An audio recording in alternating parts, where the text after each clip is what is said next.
to a friend on the day where many of these comments were made. This is breaking right now. This is so great. This is hilarious. And that she was shaking. Another example is the governor's comments to the state trooper, the same trooper he touched. The Attorney General of New York just said that Cuomo, after the governor had the girl he was sexually harassing looked like Daisy Duke, and then asked her about her piercings. That she was in her late 20s. He said, "That's too old for him." He then asked her how much of an age difference he thought he could have between him and a girlfriend and have the public still accept it. She suggested it might be a good idea to stick with women at least as old as your daughters. She then tried to deflect the conversation by asking the governor what he was looking for in a girlfriend. He responded that he was looking for somebody who could handle pain. Who could handle pain? Oh my gosh. Another time, when the governor this guy was with Trooper was engaged, he asked her why Lee. she'd want to get married because, among other things, your sex drive goes down. As detailed in the report, employees recounted a pattern of similarly offensive comments and conversations, such as the governor repeatedly asking Executive Assistant Number 1 whether she would cheat on her husband, saying to her, "If you were single, the things I would do to you," telling her that she looked great for her age, which was early 30s, and for a mother. You look great for your age. Alyssa McGrath, comparing Lindsay Boylan to a more attractive version of one of his ex-girlfriends and to actresses. Women also described to us having the governor seek them out, stare intently at them, look them up and down, or gaze at their chest or butt. He's a creeper. In sum, the governor routinely interacted with women in ways that focused on their gender, sometimes in explicitly sexualized manner, in ways that women found deeply humiliating and offensive. Both federal and state law prohibit gender-based harassment in the workplace. In fact, the governor himself, in August of 2019, passed a law that eliminated in New York State the requirement that harassing conduct. Of course, he passed the law. He's in New York, a woman need only show that she was treated less well, at least in part because of her gender. The governor's conduct, detailed in the report, clearly meets and far exceeds this standard. We also find the executive chamber failed to follow its own harassment policies and procedures. Can't find anything. Ones that Can't find anything. Can't find anything. With New York legal requirements. This was exemplified by the handling of Charlotte Bennett's complaint. In June of 2020, Ms. Bennett told the governor's chief of staff about recent conversations of a sexual nature that were so uncomfortable that she no longer wanted to interact with the governor. The chief of staff relayed Ms. Bennett's complaints to others in the governor's inner circle and transferred Ms. Bennett within days. 2 weeks later, the chief of staff and a special counsel spoke with Ms. Bennett, who detailed interactions with the governor that went back to May of 2019. The chief of staff and special counsel both found Ms. Bennett to be credible. The chief of staff consulted with the special counsel and with Melissa DeRosa, the secretary to the governor, and they decided they did not need to report this to the governor's Office of Employee Relations, GOER, or conduct any meaningful investigation. They simply moved Ms. Bennett and instituted a policy of not having a junior staffer be alone with the governor. And even that, they said, was to protect the governor. That response, we find, was a violation of the executive chamber's harassment policy, which clearly requires that all possible harassment be reported to GOER and investigated. Now, 6 months later, in December of 2020, when Lindsay Boylan tweeted that she had been sexually harassed by the governor, the executive chamber once again failed to report the issue to GOER. Although Ms. DeRosa, the special counsel, and certain other advisors knew about the allegations that Charlotte Bennett had made that the special counsel had found credible, no one treated Ms. Boylan's allegations seriously other than as a threat to the governor. Rather than any effort to determine if the governor had engaged in a pattern of sexually harassing behavior, a team of senior staffers, former staffers, and outside confidants with no official title or role mobilized to attack and try to neutralize Ms. Boylan by sharing disparaging information with the press. Within hours of Ms. Boylan's December 13th, 2020 tweet alleging sexual harassment, key members of the governor's inner circle had obtained confidential memos, ones that were stamped attorney-client privileged. They were primarily about an interaction between Ms. Boylan and an assistant. They then redacted the names of individuals other than Ms. Boylan and started sending memos to reporters. There was also a proposed letter or op-ed drafted by the governor that went through several drafts. The letter attacked Ms. Boylan for alleged conduct at work, for alleged conduct with men other than the governor, as well as postulating various political conspiracies, including that Ms. Boylan was funded by far-right Republicans and supporters of Donald Trump. Although the letter was never published, it was sent or read to a variety of people outside the executive chamber, either to get their advice or ask them to sign their names to it, and shared ultimately with at least one member of the press. The governor was arguing for the release of that letter. He was finally convinced to abandon it by a number of people who thought the letter was a bad idea, in part because what was in the letter couldn't be substantiated and because they thought that victim shaming would be bad as a strategy. Both federal and state law prohibit an employer from taking any action that would dissuade a reasonable employee or former employee from making or supporting a charge of discrimination. Under that standard, the confidential release of internal records to the press and the dissemination of the letter disparaging Ms. Boylan constituted unlawful retaliation. I will now turn it back to Mr. Kim to say a few words about our findings with respect to the workplace culture within the executive chamber. Thank you, Ms. Clark.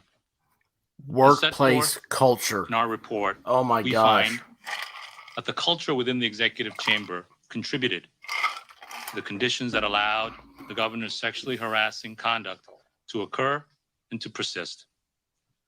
The culture also informed the way in which the Yeah, executive he'd get up chamber in the morning and be like, responded to hey, allegations of sexual harassment, as Ms. Clark who are you has going to pick up described, today? through violations of their own policies and through unlawful retaliation. Well, what was the culture? Words that witnesses have used repeatedly to describe it include toxic, hostile, abusive.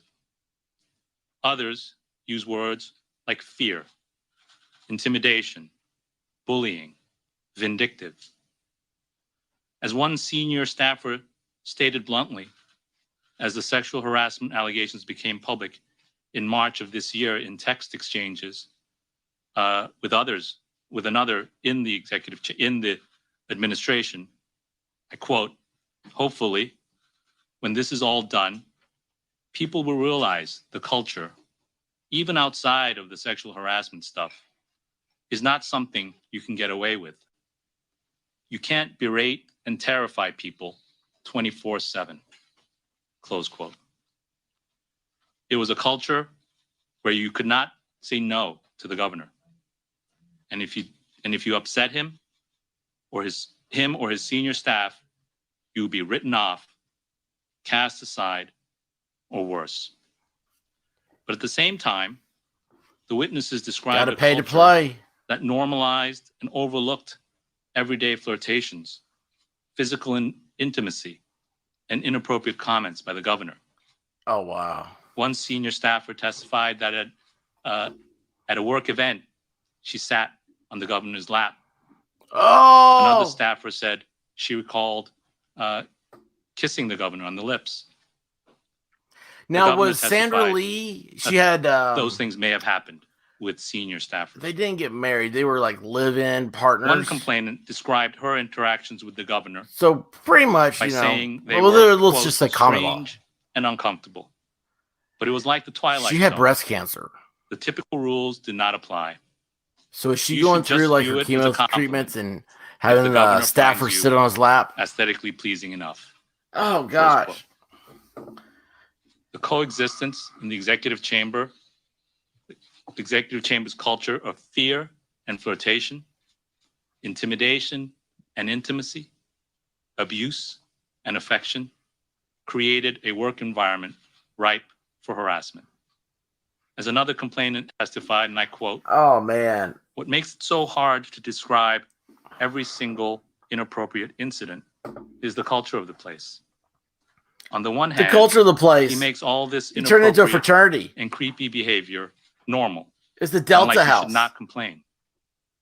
On the other hand, you see people getting punished and screamed at if you do anything where you disagree with him or his top aides. Oh, he's Bluto. I really just wanted to go to work and be recognized for my work and nothing else. Close quote. Yeah, well, Charlotte Bennett, you got recognized, babe. As Clark mentioned, who was transferred after she reported inappropriate comments by the governor to senior staff, summarized her experience in a text message as follows, quote, "The verbal abuse, intimidation, and living in constant fear were all horribly toxic, I can imagine dehumanizing, so. and traumatizing." And then he came on to me. Oh, this was before he came on to her. I was scared to imagine what would happen if I rejected him. So I disappeared instead. My time in public service ended because he was bored and lonely. It still breaks my heart. For him? That's a quote from a text that Ms. Bennett wrote. This culture made it all the more difficult, if not impossible, I want to see what Ms. for Bennett complainants looks to like. report the harassment from which they were suffering, particularly when the harasser was the governor of the state of New York. But one by one courageous woman after another stepped forward. They stepped forward to say, enough is enough. They came forward in our investigation to tell us about their experiences, the harassment they suffered at the hands of the governor. In our report, we've used their words. And their words, so long silenced, speak loudly for themselves. These brave women stepped forward here. to speak truth to power.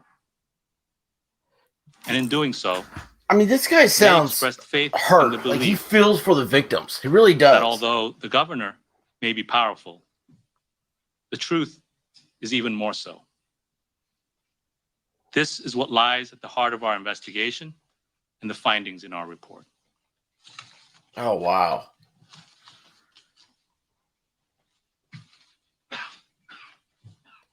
Oh, this guy's just skeezy. We will now take questions, and the questioning will be directed by Delaney Kempner.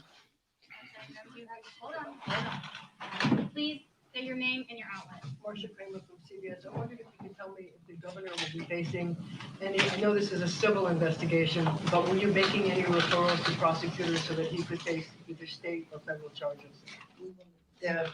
Our work is concluded, and the document is now public. And the matter is civil in nature, and is not does not have any criminal consequences. It is my understanding. I will state that it's our understanding that for the young woman whose breast was groped, that the Albany Police Department already has a report about that. As for anything else, as the Attorney General stated, all the information is fully documented in the report, and any prosecutors or police departments can look at the evidence and determine if they want to take further action. Oh! Hi, just have a Other prosecutors, that's throughout the state. Now that this report is concluded, will your office be sharing it with the Assembly's committee that is investigating whether or not these are impeachable offenses? And if so, what's the coordination between the office and the Assembly? There is no coordination between the Office of Attorney General and the Assembly. The document is now public and will be distributed to members of the Assembly as well as the leadership. Ms. James, can the governor be introduced? Oh, Bernadette Hogan from the New York Post. Can the governor be sued in any way? Is there a statute of limitations, or are there any penalties specifically tied to this report? I know Ms. Clark. Sure. There's no penalty specifically tied to this report. The women can decide, some of the women can decide themselves if they want to bring a civil action. The statute of limitations is generally 3 years under one federal statute and the state law, and a little bit shorter under another federal statute. Although for hostile work environments, as long as one act occurs within the statute of limitations, one can go back to cover the entire hostile work environment. And in regards to the violation against the executive chamber's own policy, what kind of violations could be?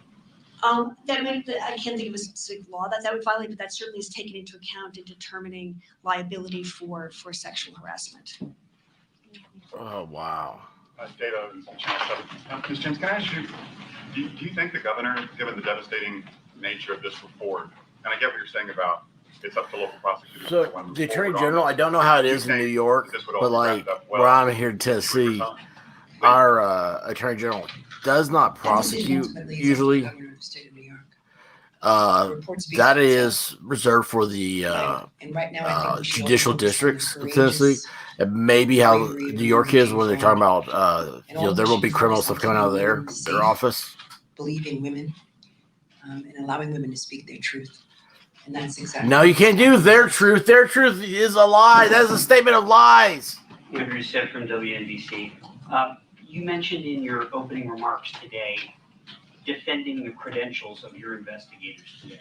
Were you personally bothered by the governor's own remarks in the past week or so that you could just Google their backgrounds and draw your own conclusion that this is a politically motivated investigation? There were Oh, attempts to man. undermine and to politicize this investigation.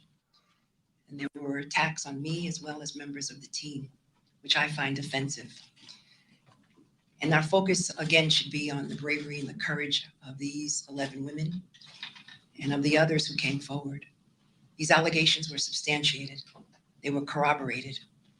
And the team before you, Ms. Clark and Mr. Kim, are professionals who are widely respected, not only in New York, but all across this nation. And I support their work, will defend their work, and I believe these women. Zach? Zach came from New York One. You mentioned that it corroborated a lot of what the witness testimony was when you spoke with her in the investigation. When you interviewed Governor Cuomo, did he admit to or deny the majority of what was said here? There was a combination. There are some incidents that he admitted to, but had a different interpretation of. And there were other things that he denied or said he didn't recall. Talk a little bit more about that when WNYC. Of course, he doesn't recall. He doesn't recall anything anymore. He's going to start not recalling killing thousands of people in nursing homes because he's a pretentious ass. He admitted that he asked Miss Bennett whether she had been involved with older men. He denied touching the state trooper, although he said he might have kissed her at an event. No, And I there were certain things that he, I just made out with her. turned around and said that, for example, the executive assistant number one, that he did hug her repeatedly, but claimed she was the one who initiated the hugs. So it was a mixture of admitting to certain things, but putting a different spin on them. Now, denying there's a others. hug. It's good to see you hug. Shimon Prokopiev from CNN. So what are the next steps here? You have this report, obviously a lot of devastating information in it. A lot of people are going to ask, okay, so what happens next? You're not referring it for criminal charges. What are the next steps that you would like to see, perhaps maybe the assembly take or someone else take to have some other kind of punishment or something else here? Because right now it just seems like you have this report and it's out there, and what would be the next steps? We were tasked with the responsibility of engaging in an investigation. And we have concluded our investigation. And our work is done. And so as it relates to next steps, So that's entirely up to the governor and or the assembly. there's the all the time general on public. impeachment. But the work of the Office of the Attorney General and these special deputies has concluded. Do you think the governor should run? What they're saying is that That's a by the political full question. faith and credit of The the work of the Office of the Attorney General is done. of the voters of New York, that they have come to these conclusions, and they're swearing them to be true. So this is kind of a little bit better than a trial right now. But until he has trial, he'll never be proven true or never be proven The guilty. report speaks for itself. They substantiated and corroborated the And I say better than a allegations. trial, I mean And we should politically. find Politically, it. this is going to be In fact, great. the You're just governor going violated to state spout it off. Okay, this is the last one here, and then we're gonna go virtual. Adam. Adam Reese, NBC News. As a prosecutor and as an attorney general, are you frustrated that you can't move criminally on these charges, numerous charges that you and the investigators have said are both that violate state and federal law? It's not an issue of being frustrated. The issue, we were tasked with the responsibility by the governor of the state of New York to issue a report, and we have issued this report. And all throughout the process, we put our heads down, we've done our work, and at this point, we're going to allow the chips to fall where they may. Okay, we're gonna go virtual now, Fabian. Thank you, everybody. If you have a question, please click the raise hand button. If you have a question, please click the raise hand button. First, we're going to hear from John Campbell from Gannett. John, your mic is open. Hi, Attorney General. A couple questions, and I apologize. It's tough to hear some of the questions, so that some of these might be repeats here. But the investigation into the governor's book deal, as well as the staff resources that were used on that, does that remain ongoing? That's there's a whole nother investigation. And also, can you make some sort of formal referral to prosecutors' offices based on this report today, or is that something that they would have to pick up the ball on their own? The investigation with respect to the book and whether or not public resources were utilized is ongoing, and it's separate and apart from this investigation.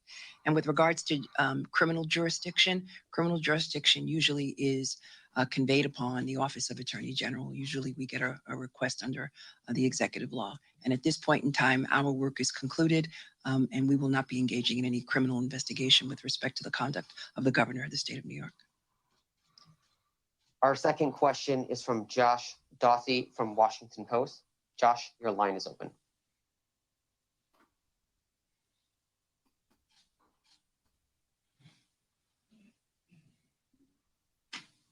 Come on, Josh, where'd you go? Josh, you have to unmute your line. Ah! Can you hear me now? I'm sorry. Josh was Yeah, muted. we can hear you, Josh. Ah! Josh. There appear to be about 11 allegations here, 11 different victims. I'm not a Do you find cat. all 11 of the victims who came forward to be credible, and were you able to find contemporaneous notes or proof about all 11 of the victims? We found all 11 women to be credible. There was corroboration to varying degrees. Probably at the end of being most corroborated, Charlotte Bennett talked to people and texted people contemporaneously. Some of her texts were practically in real time regarding conversations with the governor. Oh, she's real-time texting. As well, the reports that she made to the chief of staff and the special dumbass counsel, can't figure out their what she's doing? contemporaneous notes are quite consistent with what she has said to the press and what she told us. The state trooper, the touching incidents, the one where he touched her stomach was witnessed by another state trooper who confirmed it to us. The kiss, the governor kissed her once. That was confirmed to us by another state trooper. Another state trooper standing there watching this. People at the time. Other people that we spoke to did tell people at the time, and we confirmed with the people they spoke with, or had written documentation, either text messages or emails, in which they recounted things contemporaneously. So things when you see the report, everything is documented. Things were very well corroborated. It's a 168-page report. The next question is from Emma Kinnery from Bloomberg News. Emma, your line is open. Hello, thank you. I was wondering, you said that your work is done, but there's still a criminal matter in place. What will happen from there? So I cannot speculate as to what will happen from external There are agencies 11 and or external complaints. legislative bodies. That is entirely up to them. But as far as the Office of Attorney General is concerned, our office and our investigation has concluded. We will be issuing this report along with evidence to the general public. Our next question is from Brian Tarnelli from the New York Law Journal. Yes, can you hear me okay? Yes. So I know that there was mention of a report to the Albany Police Department regarding the groping incident. Can you specify if that was made by the executive chamber, or has the victim herself stepped forward and given a report to the Albany Police Department? it's our understanding that the report was made by the executive chamber.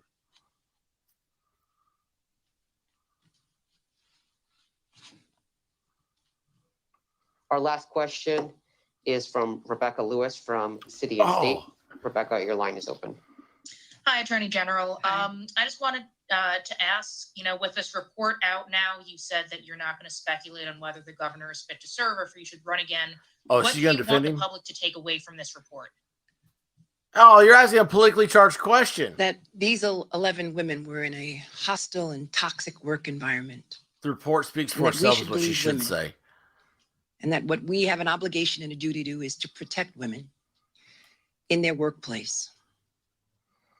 And what this investigation revealed was a disturbing pattern of conduct by the governor of the great state of New York. And those who basically did not put in place any protocols or procedures to protect these young women who believed in public service. I believe women, and I believe these 11 women. I thank you all for being here this morning.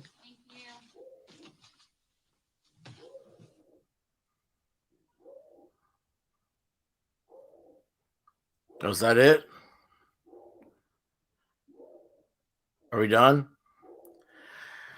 Okay, so that was the the press conference. I've got the let's see, where am I on this one? All right, I've got the reports, 130 pages. I'm just kind of going over some of this. Like the executive assistant one, he there's a whole list of stuff. Pattern of conduct included close and intimate hugs, kisses on the cheeks, forehead, and at least one kiss on the lips. Kisses is its own category, but there's multiple things there, obviously. 3, touching and grabbing executive assistant number 1's butt during hugs, and on one occasion while taking selfies with him. Can you imagine? I want to see that selfie. I want to see that selfie where he's like grabbed her butt, like see if her like eyes popped out, like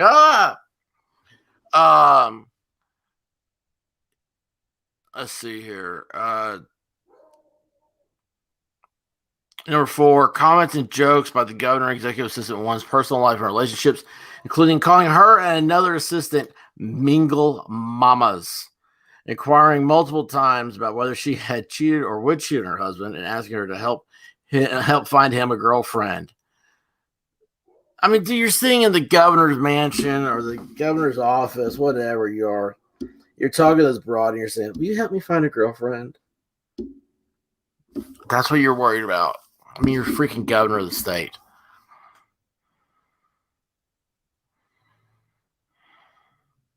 Wow. See here, these offensive interactions, among others, culminated in an incident in the executive mansion on November 2020 with the governor during a close hug with the executive assistant once. He reached under her blouse and grabbed her breast. That's a heck of a hug. For 3 months, the executive assistant one kept the groping incident to herself and planned to take it to the grave, but found herself becoming emotional in a way that was visible to her colleagues in the executive chamber while watching the governor stay at a press conference on March 3rd, 2021, that he had never touched anyone inappropriately. She then confided in certain of her colleagues, who in turn reported her allegations to senior staff in the executive chamber. Oh, wow. So she's watching this press conference on TV, they're at the in their office, and suddenly she started crying, she started bawling. And somebody went out, white knighted, and went out and said, hey, listen, this chick's in here. She's bawling. There's some serious problems here. This guy lied right here in front of her. Oh, man. I mean, just imagine that. That guy's got balls of brass. All right, let me see. I'm going to see if I can get this switched over. I'm running on this. So let me turn this off. Stop StreamYard stream. Let's see here. Go to share.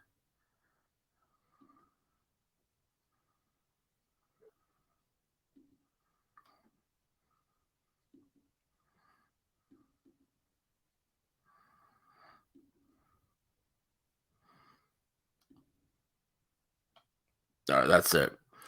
All right, let me go back over here.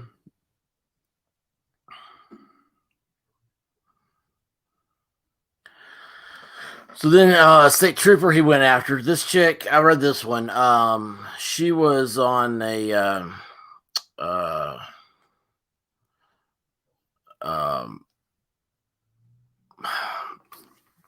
she wasn't on the bridge. They had some event opening the bridge or whatever. He saw her and was like, ooh, hey, we need to get her over here, you know, working for us. But the protective services unit, PSU, you have to be a trooper for 3 years. So that kind of messed things up. And he's like, you know, it doesn't mess things up that bad for me. Oh, geez. What the fuck can I do? I want to. I think if I do this. Sorry, y'all. I want to say this over to PDF. There you go.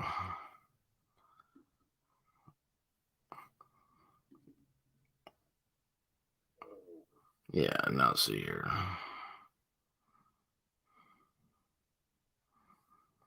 Now, did that load? Oh, man, I don't know any of this stuff. I hate messing around with this. I got to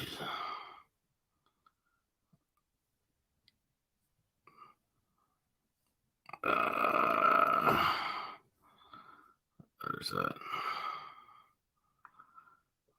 What's this called? Attorney General? No.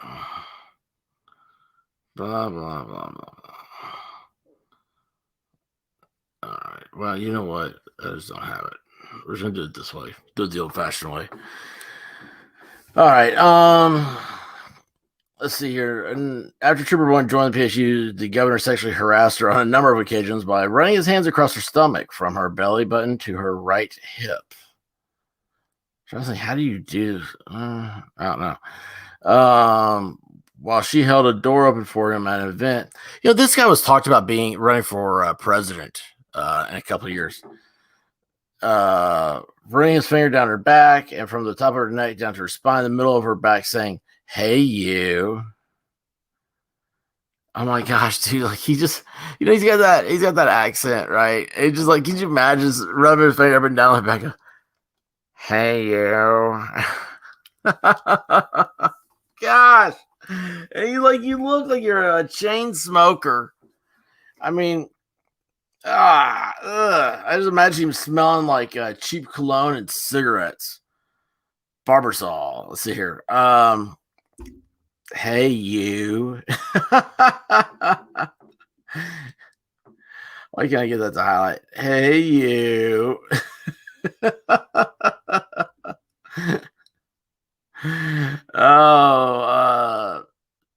Trooper Maria kills on another occasion when she deflected and making sexually suggestive and gender-based comments, including asking her to help him find a girlfriend and describing his criteria for a girlfriend as someone who can handle pain. That is how he's hitting on this chick because she's a state trooper. Think about that. He's like, he helped me find a girlfriend. That's how he hits on chicks. How many chicks do you think went and said, "Well, I'll be your girlfriend, Governor"? Oh my gosh. I mean, listen, it is sad. It is so sad. Everything you've heard about politics is true, though. I mean, these chicks, man, power is the ultimate aphrodisiac. That's all these chicks dig. And it's just, it's not hard. I mean, these ugly guys, these old ugly dudes have hot chicks. I just throwing themselves at them. And guys, he helped me find a girlfriend. I think if I was a rock star, I'd have a better line. I'd be more like, oh, who's the guy for was it Green Bay or was it the Steelers? The guy supposedly went to a girl in a bar and said, "Hey, DTF."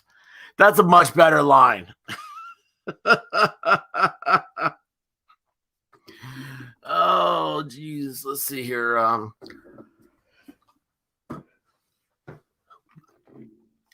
She found those interactions not only offensive and uncomfortable, but marked different from the way the governor interacted with other members of PSU who are men. She conveyed these incidents contemporaneously to colleagues. Several other PSU troopers corroborated. I mean, like all these people, he does this in front of people. They're all watching him do this. That's where I think he gets off. That's the sexual harassment. He trying to do this stuff in public.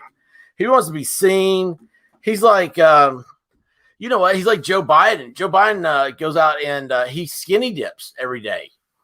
And in the Secret Service stands around the pool while he is skinny dipping, and he like walks around the place completely naked. Like this is since he was vice president. That's what people.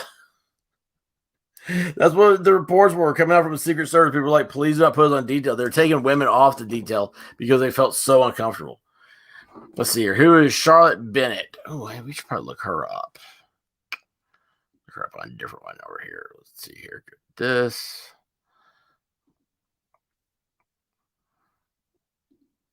Yeah, let's see here. Where is another deal? There you go. This guy is such a perv. Let's see here. Charlotte Bennett. Wasn't that chick's name in Sex and the City? I mean, there were 5 things you need to know. She is very mousy looking.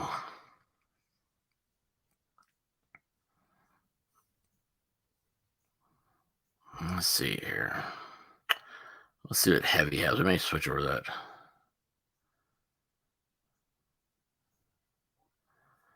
Let's see here. Go away. Commercials.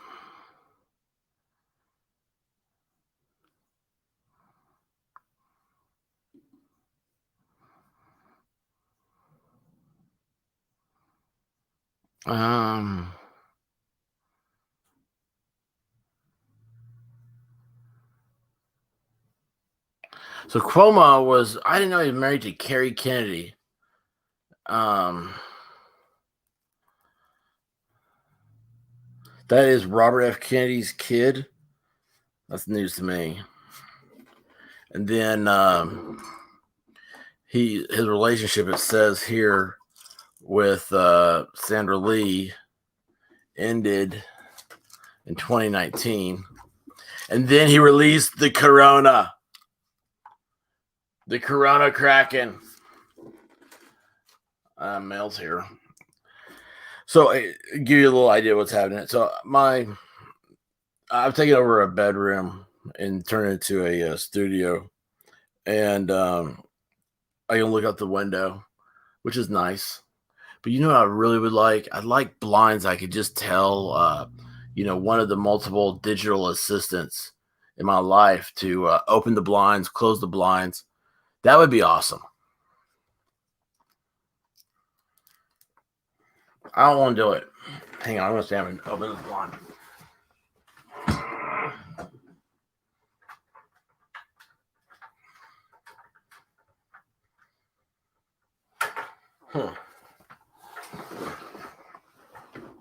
All right, let's go back to the report over here. And then we'll go to Charlotte Bennett in a second. If this is good, we'll go over to Charlotte stuff. The governor made inappropriate comments, including, among many other things, telling Ms. Bennett and talking about potential girlfriends for him. He'd be willing to date someone who is young as 22 years old. He knew Bennett was 25 at the time. She's a little over him then, right? Who says that? This guy's like 60. He's like, I dated a 22-year-old. I mean, dude, that's awesome. Like, the thing about how this is going through my mind. It's like, you're like, it's not that, hey, you're not the winner by dating a young chick. She's the winner for dating your old ass. Ah, that's awesome. Dude, this guy, could you imagine if Saturday Night Live was cool and they did a skit with Cuomo and Clinton? Oh my gosh. Asking her whether he even asked Bennett if she had been with older men, saying to her during the pandemic that he was lonely and wanted to be touched. What is that song? Oh, I can't play songs on here. I'm thinking of Bloodhound Gang, Invisible Touch, right? Oh my gosh. Not Invisible Touch. What is that called? Invisible Touch was a Genesis song, wasn't it? Saying to her during the pandemic, he was lonely. Yeah, okay. 4. Asking whether Ben was monogamous. Are you monogamous? Telling her after she told him she was considering getting a tattoo for her birthday. That is not a gift that keeps on giving, y'all. Do not get a tattoo for your birthday. That is like the rest of your life, you're going to show people that this is your birthday and you make really bad decisions on your birthday because as soon as you get it, it fades, okay? Tattoos age quicker than you do.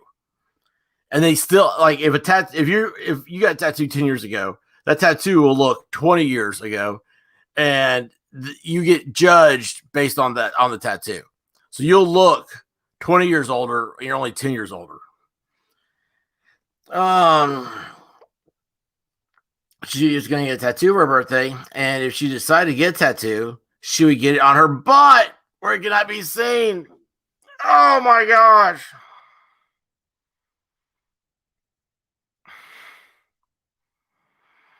Asking whether she had any piercings other than her ears, and saying that he wanted to ride his motorcycle to the mountains with the woman.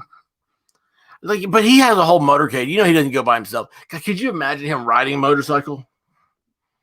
He probably hears Steppenwolf start playing when he puts on his helmet. It's like, born to be wild. He's like telling her. He probably has it playing on it. He has a Honda Goldwing. That's what he's got. He's got one of the big old Goldwings, you know, with the big sound system. Oh gosh. These comments by the governor, as evidenced contemporaneously in numerous text exchanges Ms. Bennett had with others, followed and coincided with discussions she previously had with the governor after she having been a survivor of sexual assault and made her extremely uncomfortable.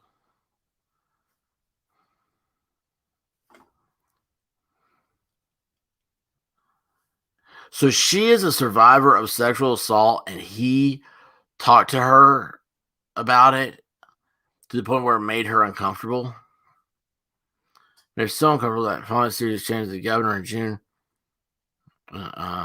reported the incident to the governor's chief of staff. Wow, they moved her to a different position where she would not need to interact with the governor in response to Ms. Bennett's allegations. The executive chamber did not report the allegations at the time to the governor's Office of Employee Relations. I don't think they have to. Because he's the governor. See, this is what happens in New York. This is what happens when you are just blindly led to the slaughter of we have to vote Democrat. You don't have to. You really need to vet out your candidates. This is why I love primaries. Primaries should get rid of, for Republicans, right now they're having a huge revolt against the rhinos. A primary should get rid of the rhinos. The problem is that even the Republican Party, you have stupid people that they just do stupid. They just listen to what's on TV. They're, oh, well, you know, I've seen the most ads for this guy, so I'll vote for him.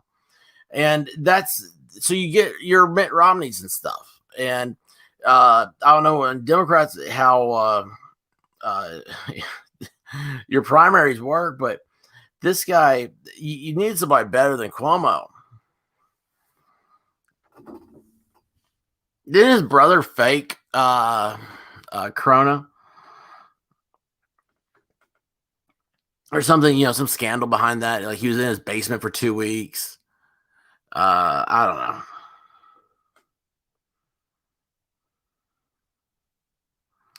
Let's see here. The agency conducted an investigation and did not otherwise conduct any form of investigation. Instead, the executive chamber senior staff sought to implement a practice whereby individual staff members who were women were not to be left alone with the governor.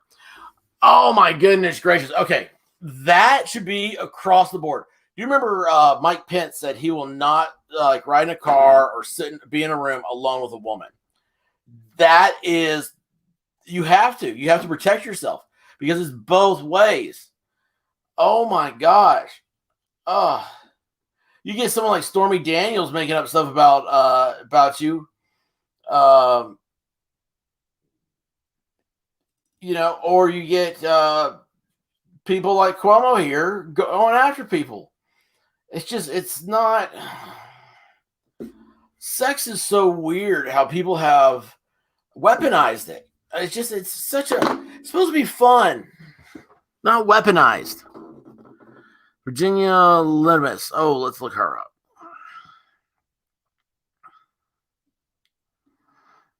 So I feel sorry for Bennett. Knowing that about her previous sexual assaults. I mean, that is just heinous of the worst kind of way. That goes into your soul, dude. Like, that goes into that shows a mental corruption that he has. Let's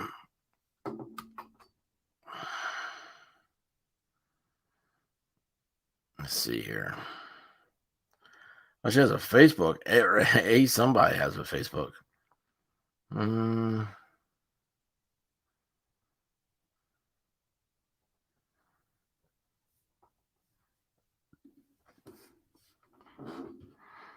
Well, Virginia Smart, she somehow doesn't have any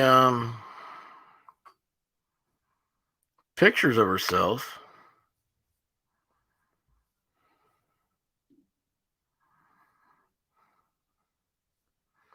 If she does, you wouldn't know because it's like if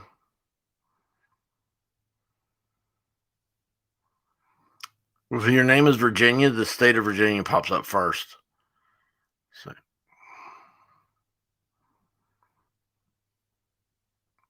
And why do women always take pictures of themselves in their car? That's weird. That's gotta go. All right, let's see what happened in Virginia. She attended a conservation event with her employer, energy company. Oh, hey, I did see that. Let's go back now. Energy company. National Grid. There's a LinkedIn, which I don't even know what that is. I'm sorry. Every time I see LinkedIn, I think it says Lincoln.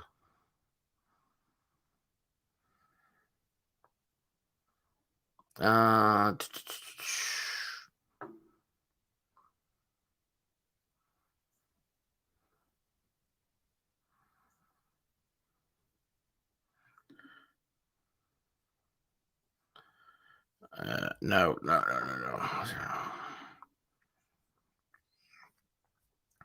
Virginia.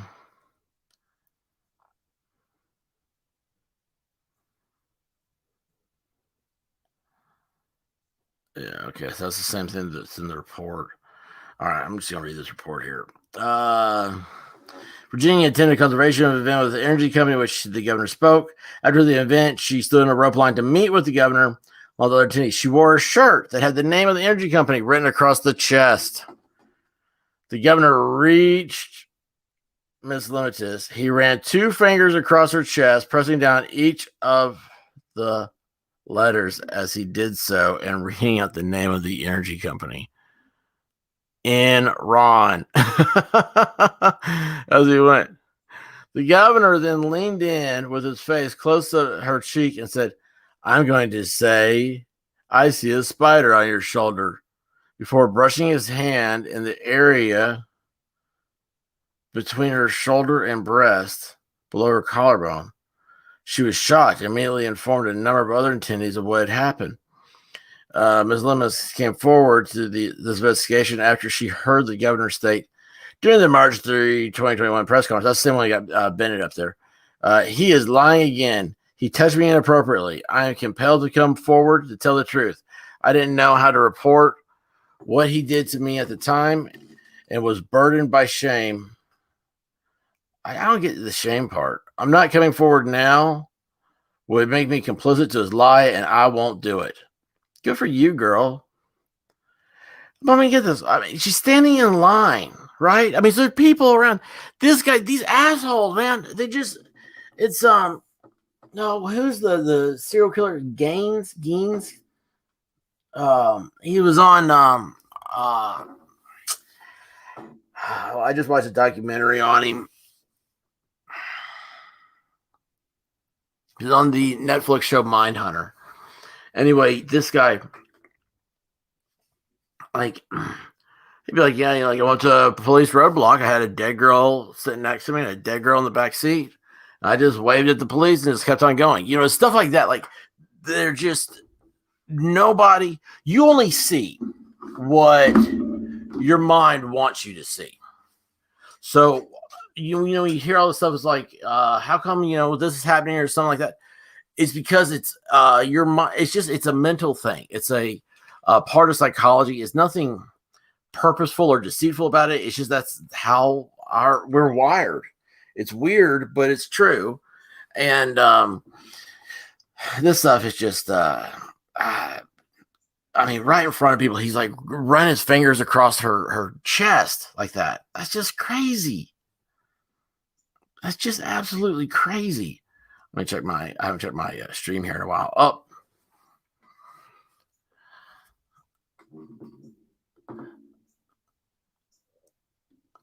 here I missed these. I don't even know what time it is.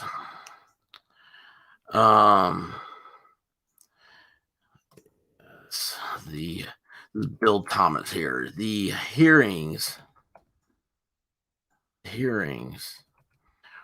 were surreal. I guess I probably should say. Hang on, how do I do that? I'm gonna block myself. No. How do I directly do one? So if I did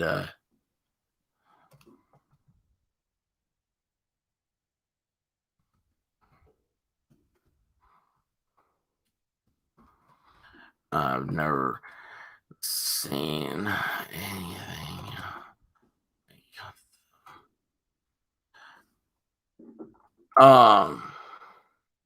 Yeah, this whole thing is it's all messed up. I'm sorry. Let's see. Let's go back to where did that go? I'm losing my stuff. Lindsay Bolin. During the period which Lindsay served as chief of staff and CEO of Empire State Development Corporation. So she's a worker. Later, Deputy Secretary for Economic Development, Special Advisory to the Governor. He hires somebody else. He's hiring these broad. I mean, he's using the tax dollar as a dating service. What a turd. I mean, just what a turd. Let's see what this does. I'll look her up. Yeah, Lindsay. Let's see. Design trust for public space. Oh, she oh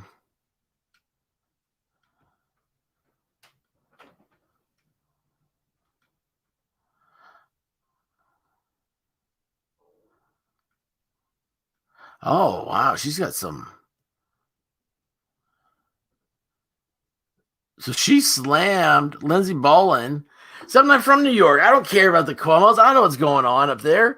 Evidently, like 9 days ago, it's reported she slams Chris Cuomo and asks whether he also harassed and assaulted women. He has. Come on, we know it. And these two brothers, they acted all smug and all like, look at me, doing all this stuff. I can get away with anything. Oh yeah, didn't Chris Cuomo threaten somebody? Right? Didn't he threaten somebody and says, you know who I am?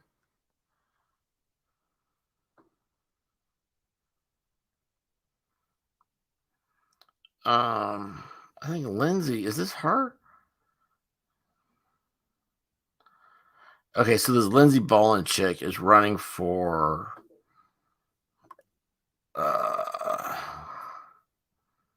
well, she's a progressive leader.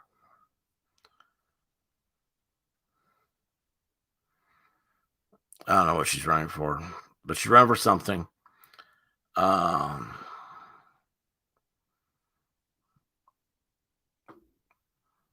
Wow, they've got some. New York people are always so ugly.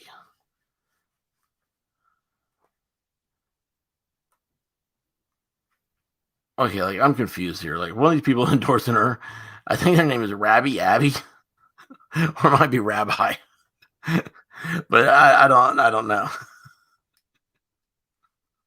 I don't know how this, I mean, I see Abby, I think it's Rabbi Abby. Okay, so Lindsay is a leftist, very extreme leftist. Let's see, where'd my thing go here? All right.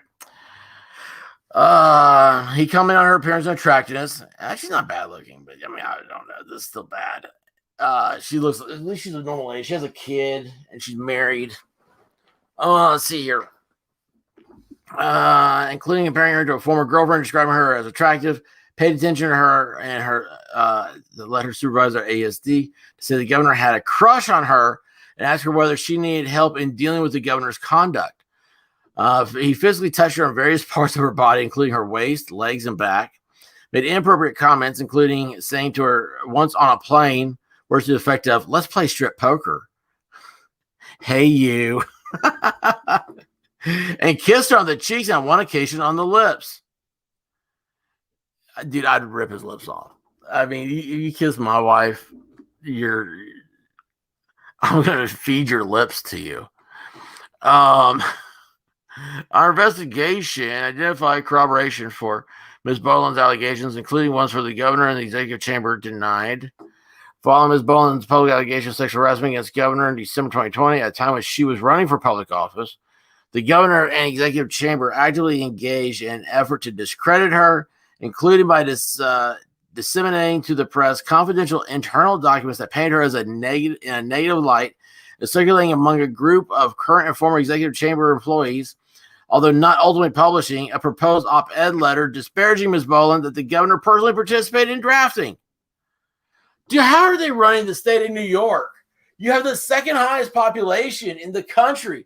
You have people in nursing homes dying, not because of fault of their own, but because you're putting them in there like it's a freaking concentration camp. And you're doing this while you're trying to write letters to cover your ass because you're a horn dog. Golly, slap yourself.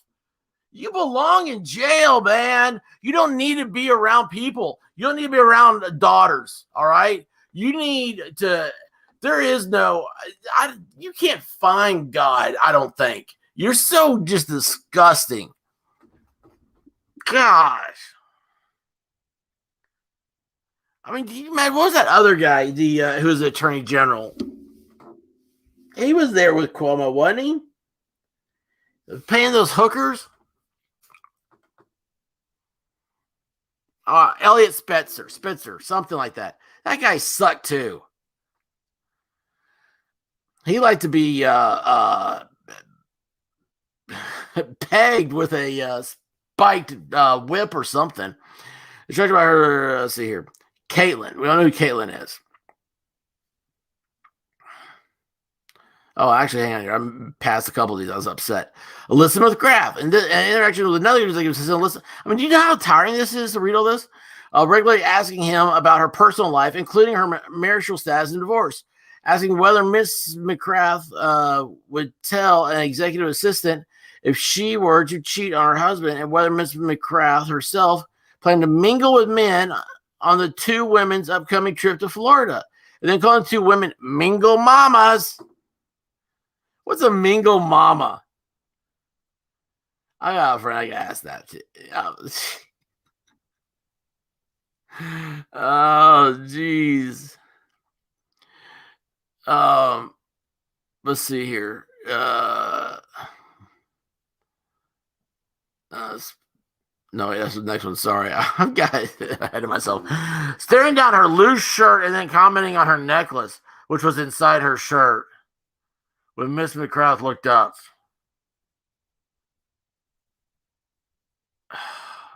Caitlin. Wouldn't this be funny? Oh, Caitlin's last name is Jenner. The governor met Caitlin, whose last name has not been publicly reported. At a fundraiser event, he had pictures taken with her in a dance pose as the photographs from the event show, which made Caitlin uncomfortable. 9 days later, the executive chamber reached out to Caitlin to hire her to work for the governor. Caitlin was hired and approved to receive a salary of $120,000, which was so high that it was laughed at during Caitlin's interview for the position. During the years she worked at the executive chamber, the governor, one, instructed her to act like a sponge and soak up knowledge, then proceeded to call her by the name Sponge, which she found to be embarrassing, condescending, and demeaning. Yeah, I would too.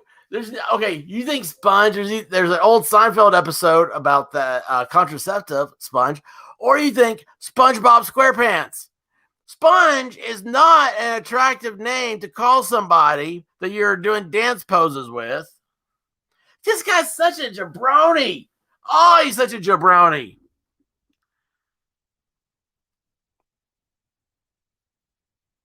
He asked about how certain members of his senior staff, known as the Mean Girls, this guy has gone, he is so out of it. The Mean Girls were treating her. Commented on her appearance on a number of occasions, including saying that an outfit she wore made her look like a lumberjack.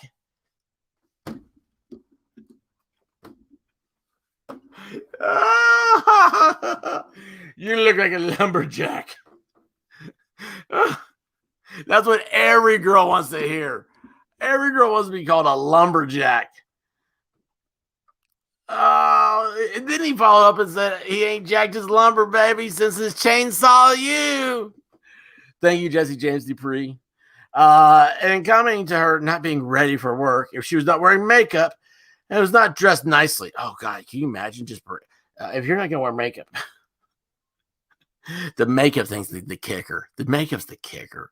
You got to dress nicely, but the makeup. What if she was wearing makeup and you couldn't tell?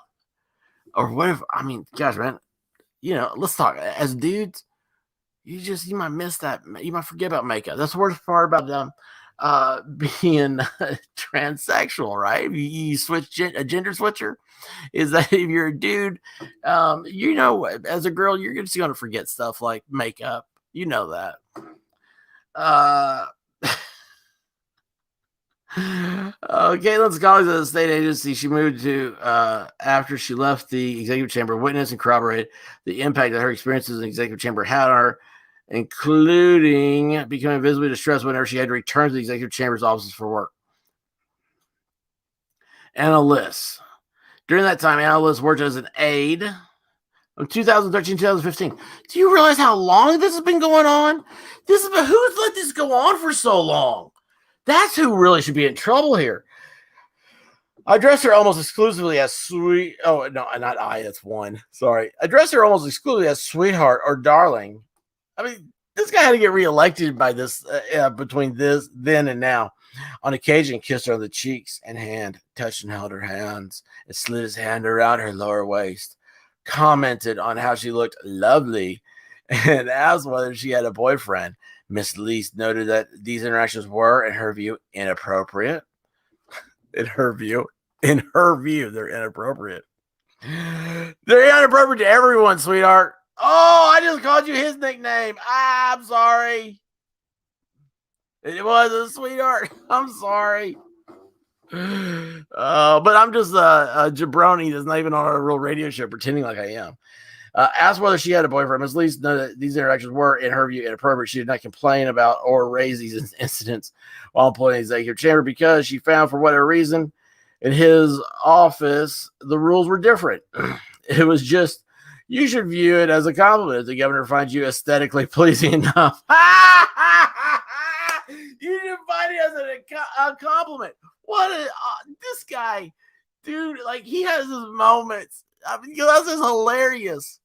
It should be a compliment. What? You gotta be such a narcissist.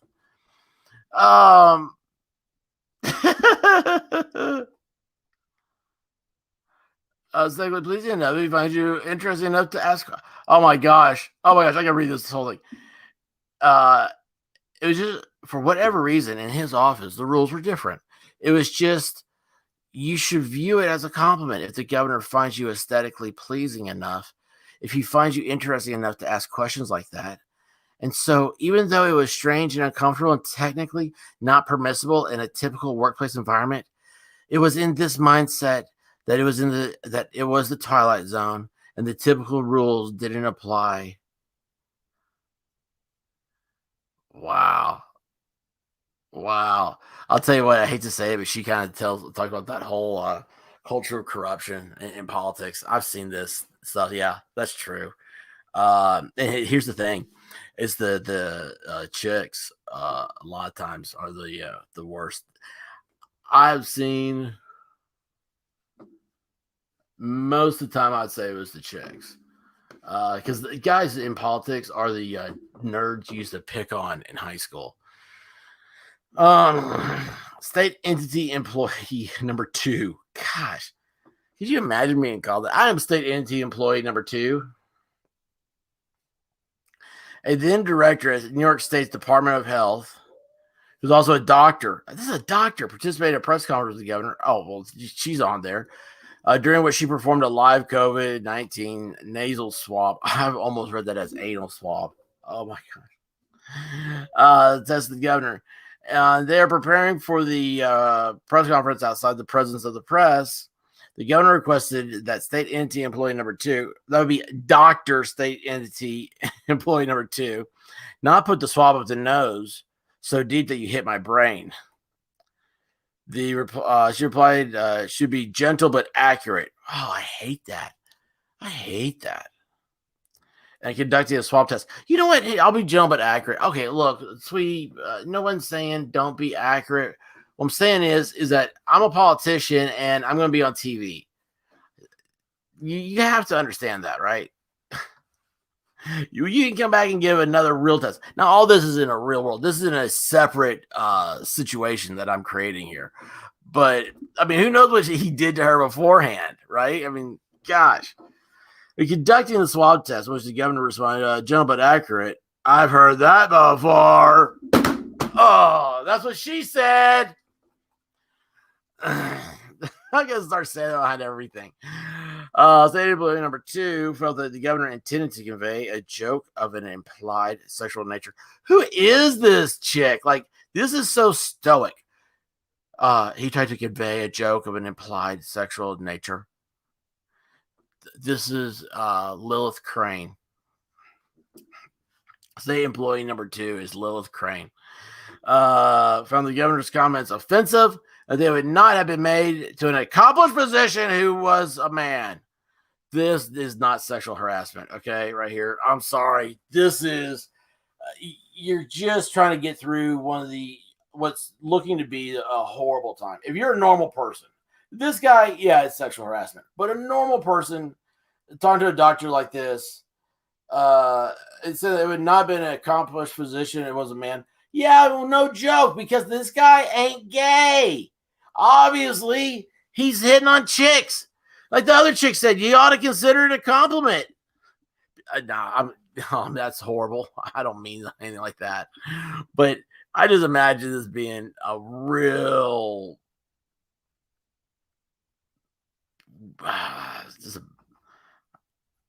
just the chick you hate. The Karen. A Karen, thank you. Oh, Anna Rutch. How many of these are there? All right, this is the last one. Anna Rutch. On September 14, 2019, at the wedding party of one of the governor's senior aides, the governor approached a guest, Anna, shook her hand, and then quickly moved his hands to her back, touching her bare skin.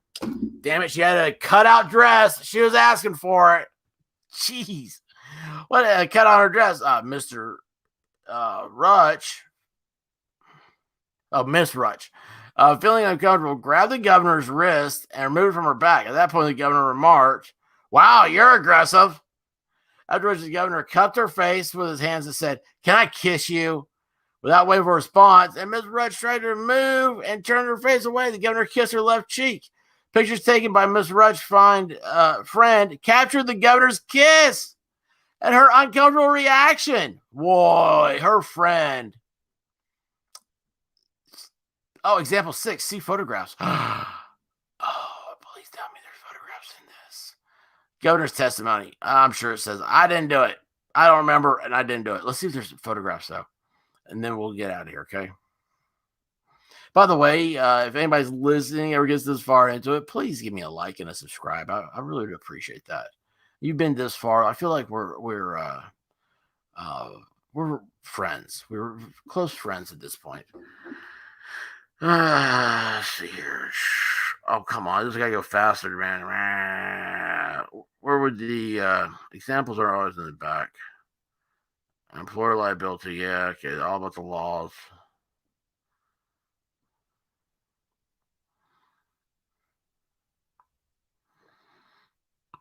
The governor, all right, this is the conclusions. The governor tried to get his way with women. Most of the time, they turn him down. I mean, this is 11 chicks, right? Good for them. Now, with women that did not turn him down. So here's what you got to find. You got to find the women that were employed in an area that was around him and then got promotions or got raises.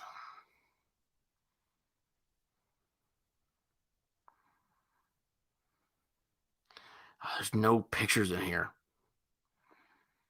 All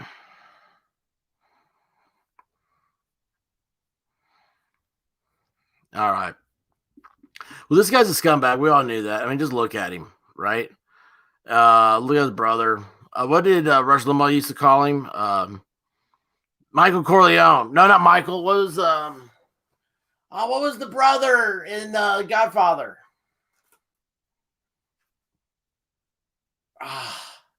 Guido Corleone.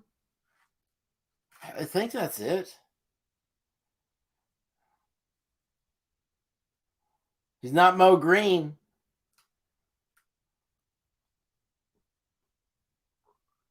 Because Mo Green was building that town while Michael's trying to score cheerleaders. All right, well, listen, that's it. Well, this is gonna be awesome. This is gonna be hilarious. We needed this on what is it, Monday, Tuesday? I don't even know anymore. No, it's Tuesday. Tuesday the 3rd of August. Thank you for sticking around. Please, I've got a Twitter account that I'm on most of the time. And then I do cool things like this. And I'm also started a podcast on Spotify, which everybody's on Spotify if you're cool. So anyway, listen, y'all, peace, love, be good to each other. Don't love each other like Cuomo does. That's gonna be a bad word in the future. You Cuomo. And anyway, just stay safe, y'all. Don't be fools. Wrap your tools. Stay away from this stuff. You're not going to work to get laid, okay? Not legally, at least. There's nothing in America where you go to work legally to get laid. That's for school. Oh gosh, it's true. Oh my gosh, how the time that's not legal. Oh, these teachers, right? Anyway, be good, y'all. Be good to each other and smile. And if you believe that the best is going to happen for you, then the best will. And with that said, sayonara. I'm signing out. I don't even know where my stuff is anymore. Adios and peace out, guys. Peace out.